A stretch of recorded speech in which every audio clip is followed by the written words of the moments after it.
queridos amigos de Contexto. Amigos, hoy daremos seguimiento a un tema sobre descubrimientos arqueológicos, que son temas poco tratados en la cotidianidad, que revelan informaciones muy interesantes sobre nuestro pasado a partir de hallazgos que permiten interpretar las sociedades a través de sus restos materiales encontrados. Hoy traemos al arqueólogo Adolfo López Velando, quien ha realizado importantes descubrimientos en el país sobre los primeros habitantes de la isla y de la región. En este caso, por ejemplo, del sitio arqueológico arcaico de la Cueva de las Caritas, situada dentro del Parque Nacional Máximo Gómez en Yaguate, San Cristóbal. Tal parece que este lugar fue utilizado por los grupos arcaicos de la isla como taller para construir sus herramientas de siles que utilizaban para la caza. Adolfo López Velando es coordinador de la Comisión de Ciencias Sociales de la Academia de Ciencias de la República Dominicana. Es además investigador asociado del Museo del Hombre Dominicano y director de investigaciones del Guajayona Institute en la República Dominicana. Este nombre hace alusión, el de Guajayona, a uno de los ancestros que surgieron de Casibajagua, que era la cueva origen de los taínos. Adolfo, bienvenido a Contexto. Hola Mónica, ¿qué tal? Encantado de estar por aquí. Tenías un tiempecito que no nos visitabas. Adolfo en los últimos 2 años ha visto y ha hecho, y nosotros hemos visto, descubrimientos arqueológicos importantes en la isla de Santo Domingo. Y yo quisiera que tú nos hablaras hoy, Adolfo, de su trascendencia, de su importancia, de qué marca esto. Y hemos visto incluso que el tiempo de antigüedad de los primeros pobladores en la isla de Santo Domingo ha variado con estas pruebas de carbono 14 que ustedes han realizado a estos descubrimientos, a estos vestigios arqueológicos que han encontrado. Pues sí, realmente nosotros empezamos a trabajar en la zona de Samaná, a trabajar arcaicos allí. Estuvimos trabajando en el abrigo de Daniel, en el abrigo de Dana, en la cueva funeraria de Daniel. También trabajamos en el abrigo del Frontón. Y allí encontramos un estrato cultural antiquísimo que se ha fechado en 5.500 años de antigüedad, que es uno de los más antiguos del Caribe, casi el más antiguo de todas las Antes de esta Antillas. investigación que ustedes hicieron, Adolfo, ¿de cuánto eran los últimos vestigios que teníamos datados? ¿De qué época? Bueno, en República Dominicana estábamos en 4.700 y pico años de antigüedad. Sí. O sea, le hemos subido casi 1.000 años a la República Dominicana, sí. y realmente es importante. Hemos encontrado sitios más antiguos todavía que en Cuba, que es donde estamos los más antiguos de la isla, de las Antillas, y bueno, pues estamos muy, muy satisfechos de haber dado con este filón de sitios arqueológicos tan viejos. Entonces, actualmente este es el vestigio más antiguo de la región, el que se ha encontrado. Bueno, hay una fecha que se dio en Haití de 6.100 años antes de Cristo, pero es una fecha un poco aislada, en el sitio Vignier 1. ¿En el sitio? Vignier 1 es un sitio que hay en Haití, en el sur de Haití. Sí. Lo que ocurre es que es una sola fecha y es un sitio que tiene, digamos, un contexto arqueológico muy reducido.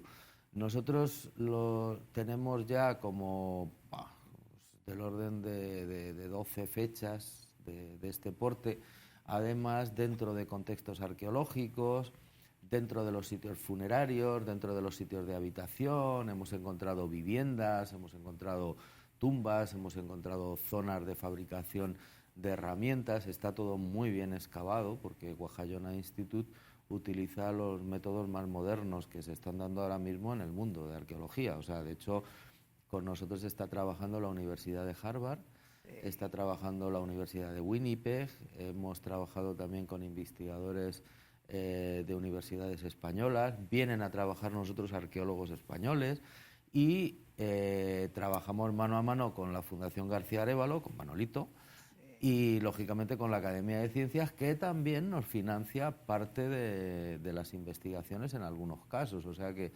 realmente el trabajo que estamos haciendo es puntero a nivel mundial, no es una cosa reducida de República Dominicana, y claro, los resultados son espectaculares, no porque nosotros seamos muy buenos, sino porque es que tenemos un apoyo fantástico y podemos trabajar con medios que hasta el momento realmente no se habían podido utilizar en el país, porque Guajayona Institute es muy generoso en cuanto a su financiación. Es un estudio muy integrado. Sí, es un estudio multidisciplinario, Sí. porque intervienen pues desde especialistas dominicanos en patologías dentales, especialistas de Puerto Rico, por ejemplo, de la Universidad de Puerto Rico, en temas de arqueofauna. Ahora mismo la paleofauna, que es todavía más antigua que la arqueofauna, nos la están estudiando en Estados Unidos especialistas puertorriqueños que viven allí.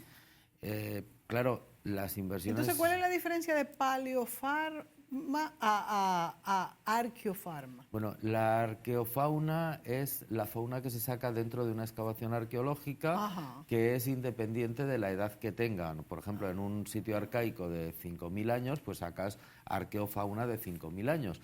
Pero claro, ya si te vas más abajo, entonces ya lo que te encuentras es fauna fósil. O sea, fauna que ya está extinta. Claro, claro. Y resulta que nosotros estamos encontrando también fauna extinta, y eso quien tiene que estudiarlo son especialistas muy particulares. Los paleógrafos, ¿cómo se llaman? Que los son, de la paleografía. Bueno, sí, la arqueofauna la estudian biólogos especializados en paleontología, y especializados en paleontología del Holoceno y del Pleistoceno. Sí. Es muy complejo. Que estudia todo lo que es la antigüedad de la Tierra, del planeta. Sí, y la arqueología es de las personas, de los vestigios de los vivos. Exactamente, la arqueología, digamos, se refiere a seres humanos. Exacto, y la paleontología... Y también a fauna, pero fauna que convive con seres humanos. Y ya la paleontología se refiere a fósiles, que en ocasiones también puede ser fósiles humanos, pero claro, eso, digamos... Pero es la evolución todo del planeta, más directamente. Sí, exactamente. O sea que la paleontología es como la gran sombrilla que tiene debajo todas las demás. Yo lo veo así. Bueno, sí, tiene realmente la paleontología es lo primero, porque la paleontología te estudia desde los primeros seres vivos que llegan a la Tierra, o sea, en la era secundaria, desde los trilobites del Cenozoico, del Carbonífero, hasta luego sigue con los dinosaurios, del Cretácico, porque tiene toda esta parte Terciario. Química, o sea, es bien complicada. No, es complicadísima. Sí. Y luego ya la arqueología está ceñida, pues ahora mismo las cosas arqueológicas más antiguas están alrededor de los 4 millones de años, que son los estudios de los australopitecos y este tipo de homínidos y prehomínidos, pero que está totalmente imbricada con lo que es la paleontología, porque son restos fósiles, o sea, te encuentras ya las mandíbulas y los huesos de aquellos seres vivos prácticamente ya mineralizados. Aquí ya estamos encontrando paleofauna interesantísima, además tenemos novedades fabulosas con los temas de la paleofauna, hemos encontrado ya monos, tortugas, hemos encontrado perezosos, jutías gigantes. Están como locos ahora mismo en Estados Unidos con lo que hemos sacado de allí de Samaná, todos ya llamando, mandando correos, mira la maravilla que encontramos ahora. Todos muy contentos de lo que sacamos y no hemos hecho más que empezar. Adolfo, tú sabes que los que están viendo este programa deben estar preguntándose, bueno, los que no son especialistas, ¿verdad?, en esta materia, deben estarse preguntando, bueno, pero ¿y para qué sirve encontrar todos estos restos arqueológicos? Los vemos limpiando porque hay que hacer esto con mucho cuidado. Fíjense aquí en la foto detrás, para que no se rompa nada. ¿Por qué no meten ahí un tractor y ya sacan todo de una vez? ¿Para qué es que sirve esto? Vamos a explicar un poquito eso.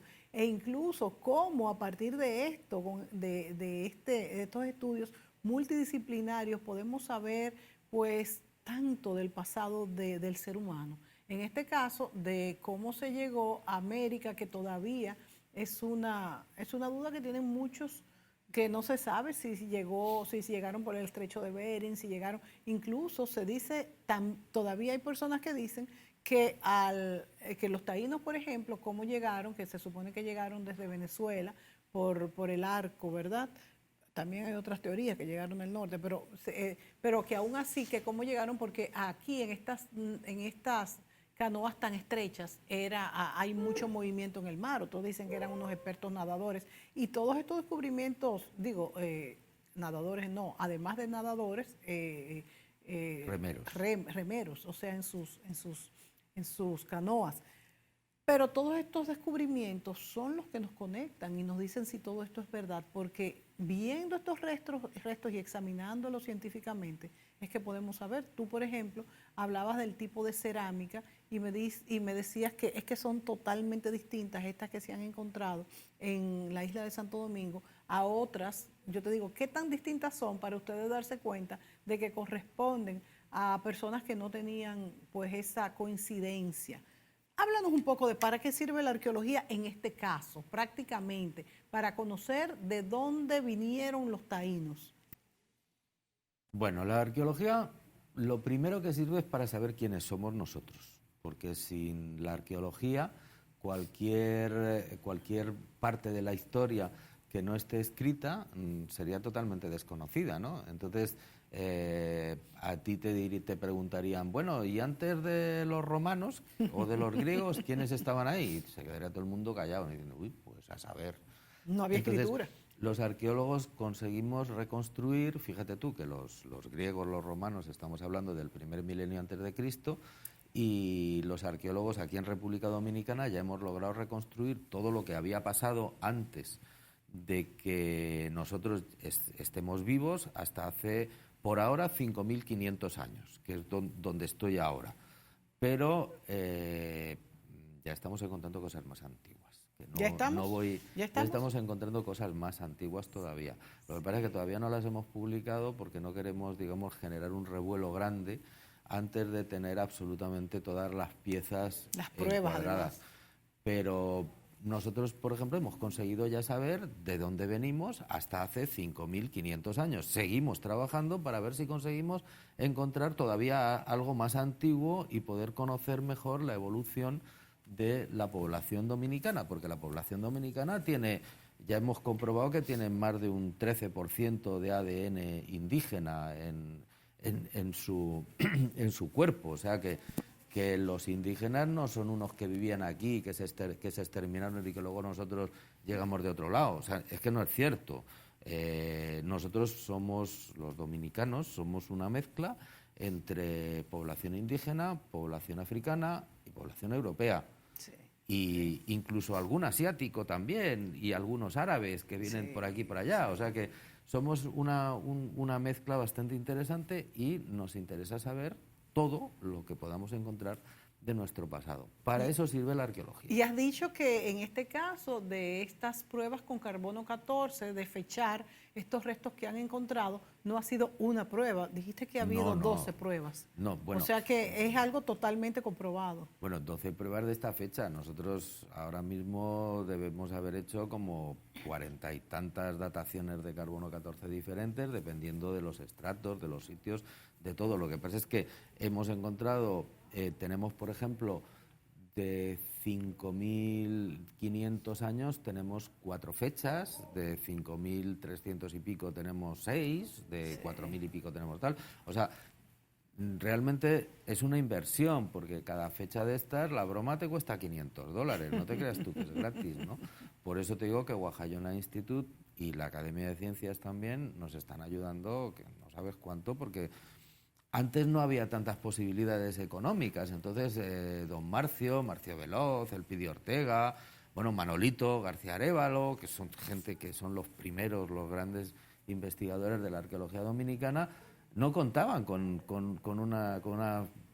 la posibilidad de estas financiaciones y tampoco contaban con los avances técnicos que ahora tenemos. Yo ahora estoy trabajando con ADN. O sea, hace 30 años hablabas de ADN y se quedaba la gente así y te preguntas, bueno, ¿y eso para qué sirve en arqueología? O sea, ahora mismo es habitual. Pero no solo eso, en la Universidad de Winnipeg, por ejemplo, está estudiando los isótopos. Los isótopos de diferentes de diferentes átomos que están presentes en el sarro de los dientes de los cadáveres que exhumamos, por ejemplo, y con esos isótopos ahora nos pueden decir hasta dónde estaban viviendo, de dónde venían, de dónde traían la comida, y estamos empezando. Y esto de los isótopos desde hace 10 años, o sea, estamos hablando de cosas que nosotros estamos utilizando, que es las más punteras investigaciones en el campo de la bioquímica, se están aplicando a la arqueología. Entonces, claro, decir que nosotros estamos descubriendo, yo no me siento un descubridor, yo me siento más un interpretador, sí, porque descubrir no es que descubra nada nuevo, eso está ahí. Y lo que pasa es que ahora tenemos medios que antes no tenían. O sea, yo no voy a poder discutir los maravillosos trabajos que ha hecho, por ejemplo, Marcio Veloz, los trabajos que hacía Bernardo Vega en su momento, los trabajazos que ha hecho Manuel García Arévalo, que todavía sigue activo, haciendo de verdad unos trabajos de investigación impresionantes, y decir que yo soy más listo porque yo he descubierto, eso no es verdad. O sea, es que yo ahora tengo medios que ellos no tenían. De hecho, ellos hicieron un trabajo fabuloso con los medios que tenían en aquel tiempo. Tú sabes, Adolfo, que una de las preocupaciones, por ejemplo, de UNESCO, es que estas cosas se saquen de la tierra, por ejemplo, del mar. De hecho, con toda esto que se ha firmado con la UNESCO en el 2010 de los sitios arqueológicos subacuáticos.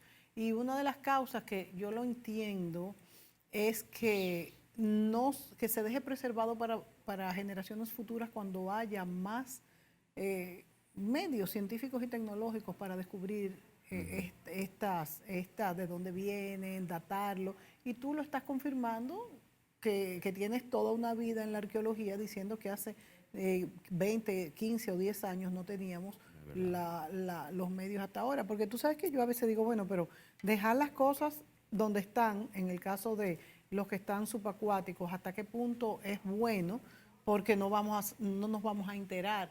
Pero yo creo que hay que tener un equilibrio entre lo que se saca y lo que se deja, porque hay que dejar para el futuro también investigar. En el caso de ustedes no pasa, porque ustedes lo están sacando con mucha sí pasa cuidado. También. Pasa también. De hecho, nosotros en las excavaciones arqueológicas que hacemos siempre dejamos un testigo sin tocar. O sea, yo en las cuevas funerarias, en el abrigo de Daniel, en todos los sitios donde excavo, siempre dejo una parte sin excavar, por si en el futuro alguien quiere revisar los trabajos que hemos hecho con mejores medios, mejores métodos, que tenga esa oportunidad. Eso se llaman testigos, y cualquier arqueólogo responsable siempre lo deja. En el caso de la arqueología subacuática es un poquito diferente, porque nosotros lo que sacamos, lo sacamos ya con unas garantías de conservación, o sea, porque realmente conservar piedra, concha, conservar lo que nosotros sacamos de la tierra no es muy complicado. Pero claro, en la arqueología subacuática es otra cosa, porque es que si tú sacas, por ejemplo, la madera de un barco y no le das el tratamiento correcto, claro, se pudre y desaparece. Lógico. ¿Y qué pasa? Que eso, además de ser un trabajo enormemente especializado y que hay que tener unos medios muy difíciles de obtener en la mayor parte de los países, es carísimo. Entonces, claro, tú no puedes llegar a un barco y decir, ¡ay, qué bonito!, empezar a hacer un agujero, sacar la madera, sacar el hierro que hay en el barco, sacar no sé qué, si luego cuando llegas a la superficie no tienes una forma de consolidarlo, conservarlo, claro, y que se mantenga. Y ahora mismo en República Dominicana, lamentablemente, nosotros esas posibilidades no las tenemos.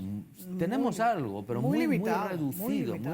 Muy limitado. Y por eso cuando se hacen excavaciones arqueológicas subacuáticas, tienen que ser ahora mismo o con un programa perfectamente organizado para poder tener la garantía de que conservas e investigas y publicas lo que saques, o si no, dejarlo ahí tranquilito, porque si no lo que haces es un auténtico destrozo. Sí. Se pueden hacer trabajos de arqueología subacuática, por ejemplo, hay veces que no te queda más remedio que hacer un trabajo porque van a construir un puerto y oye, es que tampoco puedes coger y dejarle a una gente sin el puerto donde poder refugiar sus barcos porque haya un sitio arqueológico. Entonces ahí es donde hay que aplicar los esfuerzos más grandes. Esto se llama arqueología de salvamento, pero siempre haciendo el trabajo con método arqueológico estricto y siempre tratando por todos los medios de poder conservar los materiales que se sacan. Es un tema delicado y la República Dominicana hace un par de años acaba de firmar la Convención de UNESCO para la protección del patrimonio subacuático, patrimonio arqueológico subacuático, 2010. Lo cual ha sido un triunfo enorme porque nosotros llevábamos luchando más de 20 años para que eso se firmara. Y eso es fantástico porque actualmente ya se acabó el tema de los cazatesoros que nos han hecho un destrozo tremendo en gran parte de los sitios arqueológicos subacuáticos que tenemos y ahora realmente ya queda en las manos de los investigadores, que es donde tiene que estar lo que es la práctica de la arqueología subacuática. Más bien esto lo que se está haciendo son con alianzas con universidades. Claro. Y pues muy controlado con profesores, directores y estudiantes. Es poco lo que se está haciendo, pero como tú muy bien dices, es preferible que sea poco y sea bien hecho para que no, pues, este patrimonio, la verdad es que es muy vulnerable. Ahora, a mí lo que me preocupa es también que los que están superficiales, hay expolios y se los roban. Eso también es peligroso. Sí, vamos a ver, cuando un barco se hunde, la parte, digamos, de madera que queda por encima del fondo marino desaparece prácticamente al 100%, sí. O sea, eso ya no está. Lo que se queda arriba pues son las cositas que había encima de la cubierta y tal, entonces pues suelen quedar cañones, piezas de madera, piezas de cerámica por allí, por allá y tal. Generalmente lo que hay sobre la superficie del fondo marino son cosas que tú puedes sacar y puedes conservar de una manera relativamente sencilla. Por ejemplo, los cañones los puedes volver a meter en agua, porque si sacas el cañón, resulta que es una cosa muy curiosa. Sí. Un cañón, una pieza de hierro se oxida mucho más fuera del agua que dentro, porque dentro hay menos oxígeno y entonces le afecta menos. Entonces tú puedes sacar unos cañones y sumergirlos en piscinas y bueno, ahí están, por lo menos se van aguantando mejor. La cerámica no tiene mucho problema porque realmente con ponerle unos electrodos en unas balsas grandes, pues les puedes quitar las sales y te pueden aguantar bastante bien. O sea, que realmente lo que tú me estás diciendo tiene su sentido, porque vale la pena retirar las capas superficiales y no es ni muy caro ni muy complejo el mantenimiento. Pero donde está el problema es en hacer los agujeritos. Los saqueadores no suelen hacer agujeritos. Porque los agujeritos son muy complicados, necesitas tener un barco, tener compresores, tener maquinaria. Y oye, aquí tenemos una armada dominicana que puede controlar eso perfectamente. A mí que no me vengan con cuentos. Sí, lo hacen, pero a veces se escapan puntos, porque se han descubierto. De hecho, Adolfo, así comenzó todo lo que es el rescate, bien o mal hecho, cuando la Armada, se notificó a la Armada que se estaban sacando, los pescadores estaban sacando cañones y todo esto, y entonces fue que se tomó conciencia de esto y la Armada Dominicana fue la que se encargó y fue la que organizó ese primer grupo de estudios subacuáticos que encabezado en aquel tiempo por el arquitecto Cucho Borrell. Es que claro, esos eran otros tiempos, o sea, sí, lo que hizo Cucho Borrell, la Armada y todo eso hace 30 años o más, es lo que se hacía en la mayor parte del mundo. O sea, ellos en su tiempo hicieron un trabajo bien hecho. Lo que pasa es que, claro, las cosas evolucionan. O sea, es lo mismo que un cirujano durante la guerra civil le cortaba la pierna a un señor sin anestesia y entonces hoy dice, ¡ay, le ha cortado una pierna! Claro, era la única forma de hacerlo. Y tal. Y hoy día ni le cortas la pierna y cuando le operas le pones una anestesia. Entonces tú no vas a decir que ese médico lo estaba haciendo mal. Para nada. Era un fabuloso médico que le salvó la vida a ese señor. O sea, tú tienes que, hablar con perspectiva. O sea, no puedes hablar mal de ello. Actualmente nosotros ya no tenemos necesidad de hacer este tipo de trabajos en arqueología subacuática y de hecho la UNESCO es muy clara. Sí, muy tajante. Yo el año pasado terminé un curso bastante largo que hizo la UNESCO sobre el manejo del patrimonio cultural subacuático, que estuvimos ahí metidos en meses con el curso y realmente aprendimos mucho. Yo soy arqueólogo subacuático de los viejos, o sea, yo de los primeros. Fíjate, en España fui el primer arqueólogo profesional que hizo una excavación arqueológica subacuática en 1980, imagínate. Es una ciencia nueva. Es muy nueva, es muy muy nueva. Nos tenemos que ir a la pausa, Adolfo, pero quiero también señalar que, por ejemplo, la arqueología subacuática depende, bueno, como todo, porque también la terrestre depende del material que uno encuentre, pero en el caso de la arqueología subacuática, cuando un barco se hunde en un fondo totalmente plano, pues el vaivén del agua simplemente se lleva los restos. Esto tiene esa conservación cuando la arena es la que acora, vamos a decir, abraza los restos, y entonces puede ser que se vayan hundiendo y hundiendo también porque por el agua que hace que baje más, pero la arena es que los protege. Exactamente. Eso es importante también saberlo. Nos vamos a la pausa y volvemos con Adolfo López.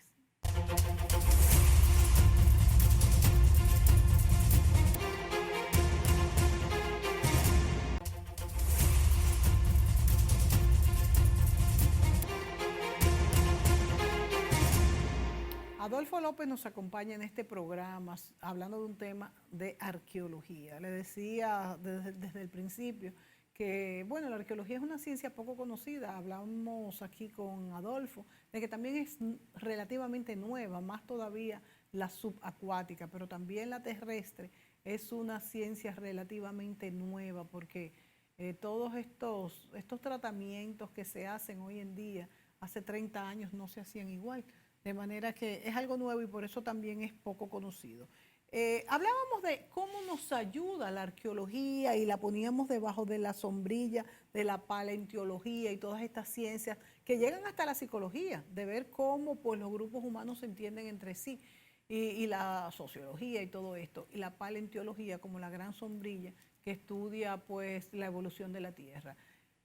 Adolfo, con estos nuevos descubrimientos, se afianza el hecho de saber de dónde vinieron a esta isla de Santo Domingo los taínos y quizás caribes y los que vinieron de Venezuela, qué se ha descubierto nuevo y qué ya tenemos mayor certeza, de dónde vinieron los taínos y los habitantes de esta isla. Nosotros desde Guajayona Institute llevamos ya 5 años con un proyecto tratando de entender cuál fue la primera colonización de agricultores avanzados en la República Dominicana. Aquí en la isla habían los grupos que llamamos arcaicos, que son estos que hemos encontrado hace 5.500 años, que vivían en la isla. Estos grupos... Que no tenían agricultura. Bueno, sí, algo de agricultura probablemente tenían. De hecho, estamos ahora encontrando restos que nos indican que posiblemente ya tenían algo de agricultura. Entonces eran sedentarios, entonces. Es que eran sedentarios. O sea, uno de las sorpresas enormes que nos hemos llevado en Samaná es que nos hemos encontrado que esa gente no vivía en cuevas, vivía en casas. O sea, tenían sus viviendas. Tenemos una vivienda que tiene 7 metros de largo, ¡Wow! Que ahora vamos a excavar el resto de la vivienda. Y tenían ahí sus hogares, la comida, todo y tal. Y hemos encontrado ya 3 viviendas de arcaicos en 3 sitios. O sea, no es una cosa aislada. Y hemos encontrado una secuencia de poblamiento de más de 1000 años, de 1000 y pico años. O sea, una gente no puede estar viviendo en el sitio sin moverse de ahí 1000 y pico años si no tiene una fuente de agricultura para trabajar. O sea, que han comprobado que estuvieron ahí durante 1000 años. Durante más de 1000 años. En el mismo lugar. Sí, tenemos toda la seriación de los suelos sacados, tenemos las hogueras, la comida, las dataciones de carbono 14. No, es un trabajazo, lo que se ha hecho ahí y nos ha permitido entender eso. No solo eso, sino que esa gente vivían en casas, pero luego tenían otro sitio donde enterraban a los muertos. O sea, no es que los tiraran por ahí. Y encima los muertos los enterraban con unos rituales tremendos. O sea, fíjate como siempre se ha respetado la muerte, Sí. Desde el inicio de la historia. O sea, que realmente estamos hablando de unos grupos que nosotros consideramos que algo de agricultura debían tener. Precisamente ahora se están haciendo estudios de almidones en Canadá sobre muestras que hemos enviado, todavía no tenemos los resultados, para ver qué plantas estaban utilizando, y seguramente ahí lo más probable es que nos den plantas cultivables, pero todavía no tenemos la certeza. Los almidones 100%. no cultivables que pudiesen utilizar estos aborígenes de forma casual, sin cultivar, ¿cuáles serían? Por ejemplo, la guayiga. O sea, cuando tú ¿Cuál es la guayiga? La guayiga es esta planta que abunda tanto en el este, le llaman guayiga. Yo creo que sé cuál es. Sí. Y sí, porque está lleno. Que es un fruto verde. Bueno, el fruto realmente no es un fruto. Bueno, sí, es donde están las semillas, pero lo que se come es la raíz, es el tubérculo. Y eso crece salvaje por todos los lados, y eso lo utilizaban como alimentación esta gente. Lo que sí que nos dan, digamos, la pauta, pues son cosas como yuca amarga, como frijoles, como ajíes, como maíz, que se utilizaba mucho. Entonces ya si te encuentras esas cosas, te encuentras almidones de esas plantas, ya sabes que evidentemente ahí hay cultivo. Puede ser un cultivo primario, pero realmente estamos casi convencidos que sí. Lo que nosotros hemos entendido es que estos grupos que se llamaban arcaicos, ni siquiera se le debía haber puesto el nombre de arcaico. Claro, porque ya no eran tan arcaicos. No eran muy arcaicos. Si cultivaban, no eran arcaicos. O sea, eran gente que venía en canoas, que venían del continente. A ver cómo llegas tú, cómo te organizas para traerte a toda tu familia en una canoa desde el continente para llegar a la isla. Además, hemos comprobado que tenían un comercio por toda la isla. Nosotros hemos encontrado en Samaná muchos elementos de piedra que allí no hay, y que los habían traído de la costa suroeste de la República Dominicana. Y lo hacían por mar. Para empezar a hablar. Lo más normal es que se hiciera por mar, pero no lo sabemos. O sea, pero lo cierto es que tenían un sistema comercial, ya hace 5.500 años, tenían un sistema de comercio bien estructurado, donde traían materiales manufacturados desde puntos muy lejanos de la isla, de 300 kilómetros, y posiblemente incluso de otras islas. Es que estamos en mantillas. Lo que sí nos hemos dado cuenta es que nuestros antepasados más antiguos no eran una gente bruta que andaba por ahí con una lanza tratando de cazar un perezoso gigante. Eso es una tontería. Eran personas que estaban estables, que vivían en cabañas, que tenían rituales de enterramiento, que tenían contactos entre unos y otros, que tenían redes comerciales muy extensas y que probablemente tenían también agricultura. Pero eso lo estamos entendiendo ahora gracias a estos métodos que tenemos. Esta gente que se tiró viviendo aquí miles de años entró en contacto con colonizadores que vinieron de otras islas, lo mismo que los españoles vinieron de Europa. Pues los colonos de Puerto Rico vinieron aquí y se asentaron en las costas, y probablemente fuese un contacto violento, lo más probable, porque lo que hemos encontrado de saladoides tempranos no los hemos encontrado mezclados con los locales. Sin embargo, luego llega otra colonización que llega alrededor del siglo VII, aproximadamente del 600, más o menos. Después de Cristo. Después de Cristo, que viene también de Puerto Rico, y es que es lo que nosotros estamos ahora investigando. Y que esa gente se trae unos sistemas mucho más avanzados que los que tenían en la isla, en cuanto a la fabricación de la cerámica, en cuanto a las herramientas, y probablemente también en cuanto a la agricultura. Entonces, ¿tú crees que esas personas, esos aborígenes que llegaron desde Puerto Rico en el 700 después de Cristo, hacia 600 y pico. 600 y pico, sí, siglo VII, llegaron aquí, pero provenían desde otras islas o quizás desde el continente antes de Puerto Rico, bueno, ya que estaban tan avanzados? Ese es otro misterio que nosotros todavía no podemos encontrar. Ese grupo cultural se llama Cuevas. ¿Se llama? Cuevas. Porque el sitio donde se encontró el yacimiento era el yacimiento de Cuevas. Entonces, bueno, pues le llaman Cuevas. Esa gente no se sabe, no se tiene muy claro si son una evolución de los que ya vivían allí y que se llaman saladoides, o vinieron del continente. Yo creo que vinieron del continente, pero es una opinión mía que no tiene todavía una base científica. Porque en República Dominicana esta gente sí que tenemos ya la certeza científica de que venían de Puerto Rico, porque en la Universidad de Leiden nos han hecho estudios de cerámica Cuevas de aquí y cerámica Cuevas de Puerto Rico, y la cerámica Cuevas de aquí resulta que está fabricada con arena volcánica, que aquí no hay, y en Puerto Rico sí, y que son exactamente iguales. Entonces trajeron la cerámica entonces. Se trajeron la cerámica de Puerto Rico y luego también fabricaron aquí cerámica. Entonces, pero ya no con esa arcilla. Con una técnica ya un poco más, no tan depurada. O todavía, eso todavía no lo tenemos claro. Lo que sí tenemos claro es que venían de Puerto Rico. Ya es mucho, porque antes no se sabía ni siquiera que estaban aquí. Sí. Gracias a los últimos trabajos que tenemos ya sabemos que estaban aquí. Los encontramos primero en Samaná y la última excavación que hemos terminado hace unos poquitos meses ha sido en Orchid Bay, en Cabrera, y allí hemos encontrado otro establecimiento también de los Cuevas que venían de Puerto Rico. Y luego, de esos mismos, de los Cuevas. De los mismos. Y luego hemos encontrado también otro sitio cerquita donde se han hecho estudios ceramológicos y resulta que la cerámica de esa zona de la entrada, que está cerca también de Cabrera, se había encontrado también la misma cerámica en Samaná, en el Francés.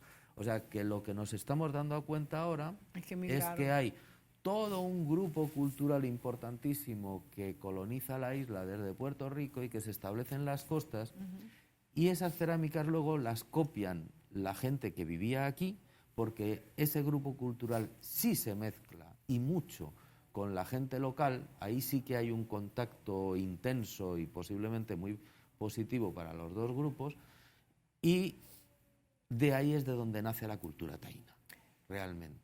De ahí es que nace la cultura taína, entonces, pero estamos hablando de 700, del siglo VII. La cultura taína nace, sus primeros antecedentes están en los cuevas y los ostionoides que llegan aquí, los cuevas que llegan aquí en el siglo VII. Desde Puerto Rico. Y ya lo que son... ¿Y los ostionoides estaban aquí? Los ostionoides que estaban aquí y que, bueno, que estaban aquí no, que se generan, digamos, es un grupo local que no se llamaba ostionoide, pero que en su contacto con los cuevas que vienen de Puerto Rico generan una cultura nueva, más avanzada y más adaptada, que se ha llamado ostionoide.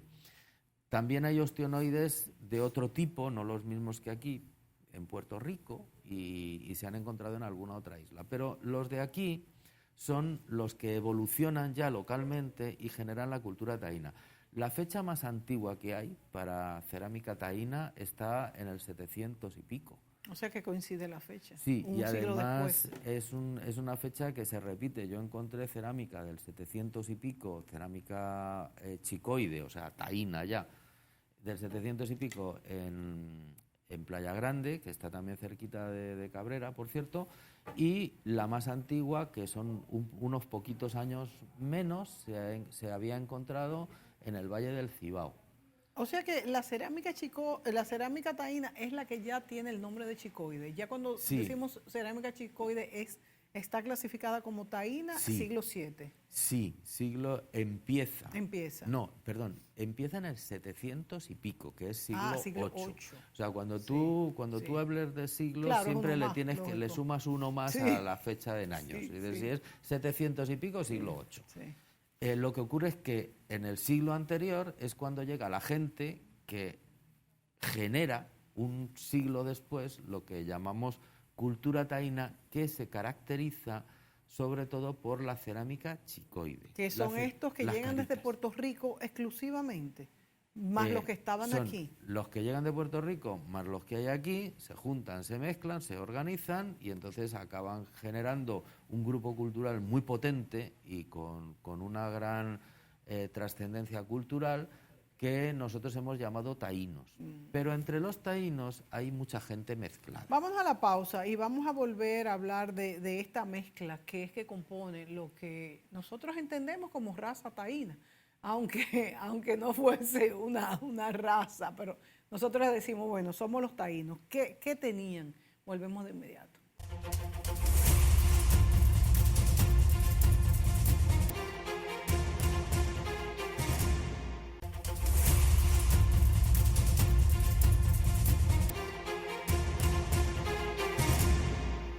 Adolfo López nos explica que los últimos descubrimientos hechos sobre piezas arqueológicas que ellos han conseguido datan del año 5200 a.C., De manera que aquí había ya humanos viviendo en esa época y estas personas podían ser agricultores arcaicos, vamos a decir. Pero entonces también nos habla Adolfo de que en el siglo VII, siglo VIII, ya se datan de los primeros taínos en la isla. Entonces, ¿cómo se mezclan estos dos grupos y quiénes más se mezclan? Los taínos, tú decías que no eran un grupo homogéneo. No. ¿Cómo eran? No, los taínos son como... O sea, llamar taína a la población de la isla de Santo Domingo es como llamar europeos a la población de Europa. O sea, tú llegas a España y están los españoles, llegas a Inglaterra, los ingleses, en Francia, los franceses, pero todos somos europeos. Entonces, en la isla pasaba lo mismo. O sea, tú te vas a Samaná y estaban los ciguayos, te vas a otro sitio y estaban los macoriges, te vas a otro lado y vete tú a saber cómo se llamaban los que estaban ahí, no lo sabemos, pero sabemos que dentro de la uniformidad cultural eran diferentes. Y ellos, políticamente también eran diferentes, o sea, cada uno tenía sus cacicazgos, sus cosas y tal. Lo que pasa es que, claro, los españoles, las crónicas que nos dejan son primero muy, muy escuetas y no tienen mucho detalle. Entonces, pues, digamos que hablaban de todos ellos de una manera conjunta. A veces, digamos, hablaban, ¿no?, los macoriges de por aquí, los cigüeños y tal.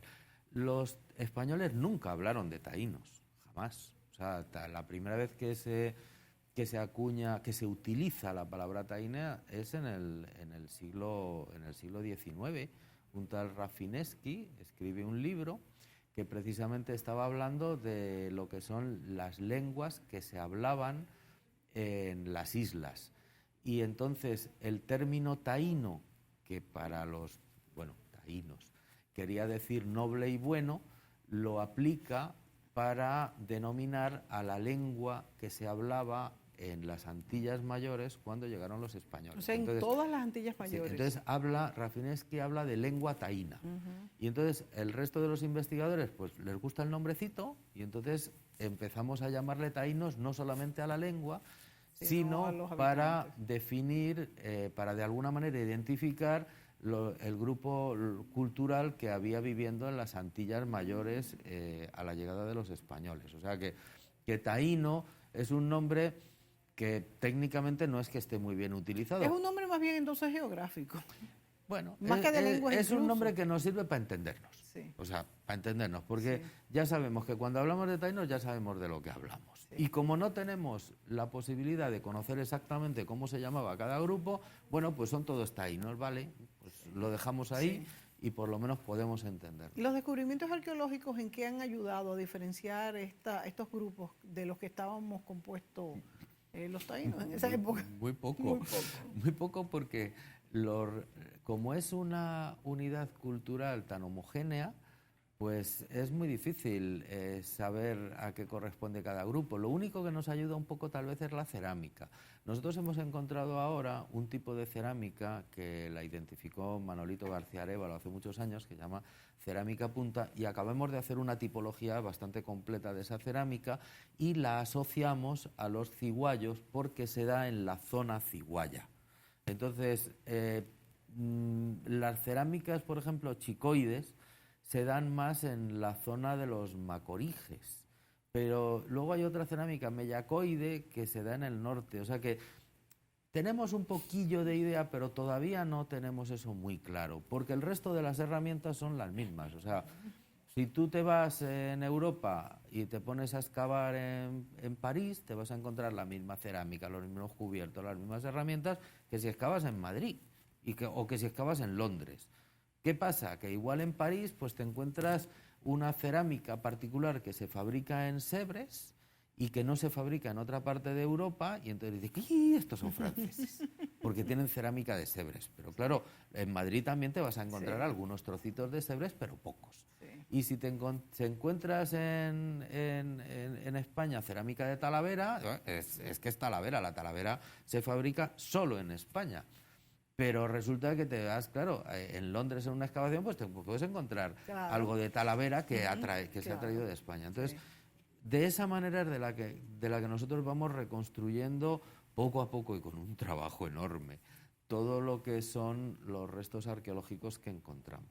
En los habitantes de la isla de Santo Domingo, ¿tú consideras por los hallazgos que más vinieron desde el continente suramericano como desde Puerto Rico por arriba? Vamos a ver, los primeros habitantes que llegan a la isla llegan del continente. Sí. Es posible que hiciesen escala a lo mejor en Cuba, o a lo mejor en Puerto Rico, o a lo mejor en otra isla, no lo sabemos. Pero vienen del continente y probablemente vinieron directamente del continente. No tuvieron, yo no creo que tuviesen necesidad de hacer grandes escalas, ¿no? O a lo mejor hacían escalas muy cortitas en sus grandes canoas. O sea, tienen enormes canoas con capitanes de canoa y muy bien organizados. No eran gente bruta para nada. ¿Y cómo qué tamaño tendría una canoa de estas? Bueno, no sabemos qué tamaño tendrían en las primeras. Tenemos una muestra, pero en el Faro Colón tenemos una muestra de una canoa. Sí, pero en las canoas podían venir más de 100 personas en una canoa. ¿Más de 100 personas? Sí, una canoa se hacía de un tronco de una ceiba. Sí. Imagínate un tronco de ceiba de aquellos tiempos cuando todavía quedaban ceibas que tenían 500, 600, 700 o 1000 años. Oye, te haces un pedazo de canoa que tiene 2 o 3 metros de eslora y 20 metros de largo y tú con eso llegas donde te dé la gana. O sea que nosotros no podemos pensar que eran canoas pequeñitas. Y una canoa se podía tardar años en hacer, pero se hacía y ya. Bartolomé de las Casas nos habla de canoas con más de 100 personas remando y nos dice que por todo Puerto Rico y la Española lo que había era una autopista de canoas, o sea que estaban constantemente viajando de una isla a la otra. Sí. Y también se dice que en el cuarto viaje de Colón, cuando él mandó a pedir auxilio, cuando fueron unos españoles se tardaron muchos días y cuando fueron en las canoas fueron 2 o 3 días. 3 días tardaron desde Jamaica hasta la Española, pero en unas condiciones que no eran ni las mejores, porque llevaban, o sea, cuando viene un contingente de indígenas de una isla a otra, van todos remando, van todos organizados, saben lo que tienen que comer, cómo tienen que comerlo, van en la época en la que las corrientes les favorecen más, o sea, van al sitio que tal, o sea, se planifican y llegan a toda velocidad. En aquella expedición que hicieron los españoles, la mitad eran españoles que no remaban, que comían como brutos, que se lo bebían todo,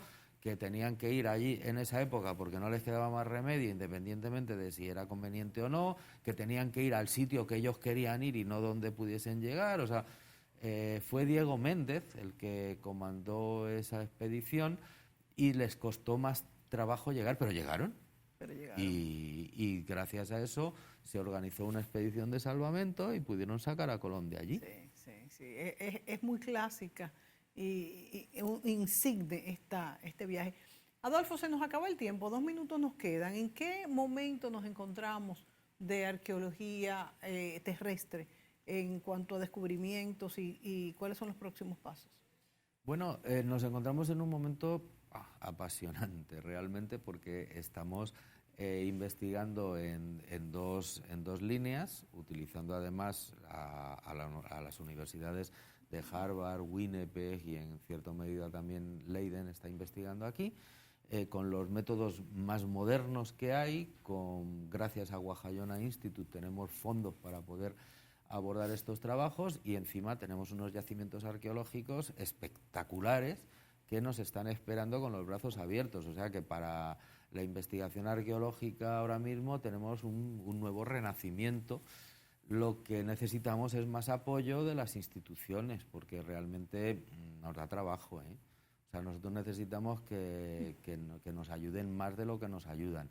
Sobre todo, lo primero que necesitamos es que se dote al Museo del Hombre Dominicano de los medios técnicos que necesita para ser nuestro referente de investigación arqueológica, porque lo tienen abandonado, y lo quiero decir aquí muy claro, ¿eh? El Museo del Hombre Dominicano está sin exposición permanente porque está metida en almacenes, porque no se termina de comprar ni las vitrinas ni nada. Lo que hay es una exposición pequeñita que encima la financió Manuel García Arévalo y no tenemos el área de investigación, no tenemos nada. Entonces estamos trabajando a precario. Por favor, o sea, a ver si los políticos invierten un poco de dinero y nos dan los medios a los arqueólogos en el Museo del Hombre Dominicano para poder seguir trabajando, porque realmente estamos mal. Pero por otro lado, estamos muy bien, porque tenemos ahora mismo todo lo que es la comunidad científica del Caribe, de Europa y de Estados Unidos pendiente de lo que estamos haciendo y nos están ayudando mucho también por ahí. Sí, te iba a poner ese tema de cuáles son los vínculos, no solamente de estos de la Universidad de Leiden, del Wahayona Institute, de estos que están trabajando juntos, sino más allá, porque esto es parte de una red que tiene que ver con todo el inicio de lo que es la humanidad. Y en cuanto al Museo del Hombre, tengo entendido que se está trabajando sobre esto y poco a poco se van consiguiendo los fondos, ya el año termina, vamos a esperar a ver si el año próximo se le puede destinar más presupuesto. Esto toma mucho trabajo, mucho presupuesto y es como tú dices, es importante y tenemos que hacerlo. Adolfo, se nos acabó el tiempo. Gracias por estar aquí compartiendo. Vamos a tratar este tema de nuevo el próximo año. Ya, señores, ya hablamos de 2024. El tiempo se va volando y esperamos que así como se va el tiempo, pues tengamos adelantos en todas estas investigaciones que nos dan luz a de dónde venimos, quiénes somos y lo que haremos en el futuro. Hasta la próxima. Muchas gracias, Mónica. Muchas gracias. Hasta la próxima, amigos.